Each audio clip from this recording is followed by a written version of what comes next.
Uchinchi mavzu bizada tartibga solinmagan, teng ahamiyatga ega bo'lmagan chorrahala deyiladi. Ya'ni bunaqa chorrahalada hech qanaqa svetofor, gai yoki belgilar bo'lmaydi. Bunaqa chorrahala teng ahamiyatli tartibga solinmagan deyiladi. Bundan tashqari, mana bu belgi o'rnatilgan chorrahala ham tartibga solinmagan, teng ahamiyatli hisoblanadi. Bunaqa chorrahalada haydovchilarning o'rtasida o'ng qo'l qoidasi bo'ladi. Bundan tashqari o'ng qo'l qoida bo'ladi agar ikkita haydovchida bir xil belgi bo'lsa ham yoki ikkita haydovchida bir xil yashil svetofor ishorasi yongan bo'lsa ham o'ng qo'l qoida bo'ladi. Endi tartibga solinmagan teng ahamiyatli chorrahaladan boshlaymiz. Bunaqa chorrahalada biz mashinalarni o'tish navbatini bilishimiz kerak. O'ng qo'l qoida qanaqa ishlaydi? Oq avtomobil haydovchisi o'ng tarafidan yo'ldan kelayotgan velosipedni o'tkazib yuborishi shart deyilgan. Ya'ni birinchi talab o'ng tarafda yo'ldan kelayotgan transportni o'tkazib yuborish kerak. Velosipedning vazifasi ham xuddi shunaqa. Velosiped o'zini o'ng tarafidagi yo'ldan kelayotgan transportni o'tkazib yuborish kerak. Lekin velosipedning o'ng tarafi bo'sh bo'lgani uchun velosiped birinchi yuradi, oq avtomobil ikkinchi yuradi. Значит, o'ng qo'l qoidasiga asosan kimning o'ng tomoni bo'sh bo'lsa, o'ng tomon yo'l bo'sh bo'lsa, hech kim kelmayotgan bo'lsa, o'sha birinchi yurar ekan.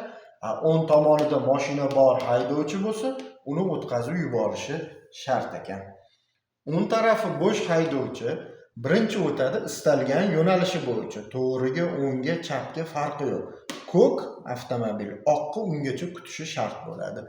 Lekin bu o'ng qo'l qoidasiga tramvay amal qilmaydi. Ya'ni tramvay o'ng tomondagi mashinani o'tkazib yubormaydi, u navbatsiz yuradi. Endi birinchi misolni ko'rib chiqamiz. Mana bu yerda uchebli mashinani o'ng tarafidan yo'ldan ko'k mashina kelyapti. Значит, bu ko'k mashinani o'tkazib yuborish kerak. Ko'k mashinani o'ng tarafidagi yo'ldan oq mashina kelyapti. Значит, ko'k oq mashinani o'tkazib yuborish kerak. Oq mashinani o'ng taraf yo'li bo'm-bo'sh. Значит, birinchi bo'lib oq o'tadi, keyin ko'k o'tadi, keyin uchebli mashina o'tadi. Ya'ni barcha transport vositalari mana shu bo'sh joydan boshlab soat strelkasi bo'yicha navbatma-navbat o'taverishadi. Endi agar bu yoqqa tramvay qo'shiladigan bo'lsa, biz bilamiz, tramvay navbatsiz yura oladi. Значит, birinchi bo'lib yuradigan bu tramvay bo'lar ekan. Lekin tramvay bilan bir vaqtda ko'k avtomobil ham yuradi, chunki uni o'ng tarafi bo'sh. Natijada tramvay bilan ko'k bir vaqtda birinchi bo'lib o'tyapti, ikkinchi bo'lib o'sha oq mashina o'tyapti. Endi agar biron bir haydovchi bunaqa chorrahalada o'ngga buriladigan bo'lsa, u ham navbatsiz o'tish huquqiga ega bo'ladi. Ya'ni men bitta oq avtomobilimizning o'ng tarafida qizil mashina bor. Lekin oq avtomobil o'ngga burilayotganligi uchun qizilga xalaqit bermayapti. Shuning uchun ham bu ham navbatsiz birinchi o'ta olar ekan. Qizil avtomobilning o'ng tarafi bo'sh, qizil birinchi, oq avtomobil o'ngga burilganligi uchun o'ng tomonida mashina bo'lsa ham, bu ham birinchi o'ta oladi, navbatsiz. Natijada qizil bilan oq birinchi o'tyapti, ko'k avtomobil bo'lsa, ikkinchi bo'lib kesib o'tyapti. Keyingisi o'ng tarafi bo'sh haydovchi, ya'ni ko'kka o'ng tarafi bo'sh. Agar chorrahadan chapga buriladigan bo'lsa, chorrahaga kelib to'xtaydi deyilgan. Agar ro'paradagi mashina to'g'riga yoki o'ngga ketadigan bo'lsa, xuddi shu talabga tramvay ham bo'ysunadi. Tramvay chapga buriladigan bo'lsa, ro'parasidan to'g'riga yoki o'ngga ketayotgan tramvayga yo'l berish kerak deyilgan.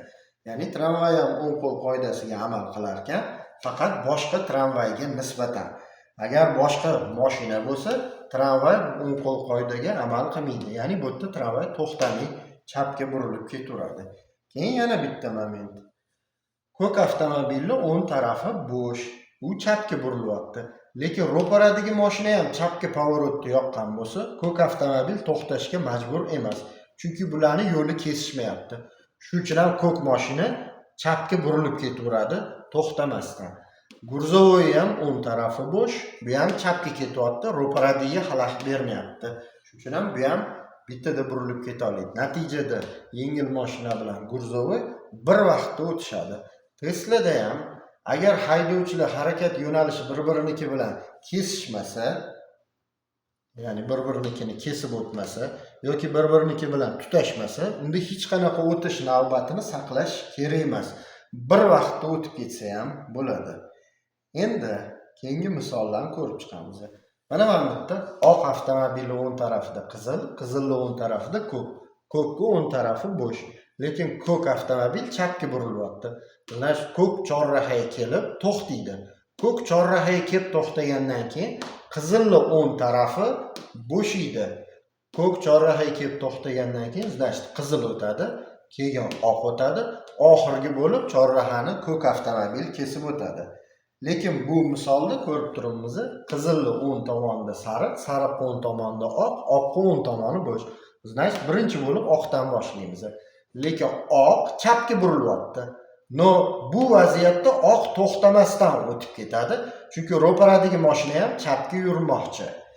Ya'ni ro'paradagi mashina bilan kesishmaganligi uchun oq birinchi bo'lib o'tib ketaveradi, lekin qizil u bilan bir vaqtda yura olmaydi, chunki o'ng tarafida sariq turibdi. Birinchi bo'lib oq o'tadi, keyin sariq o'tadi, keyin qizil o'tadi.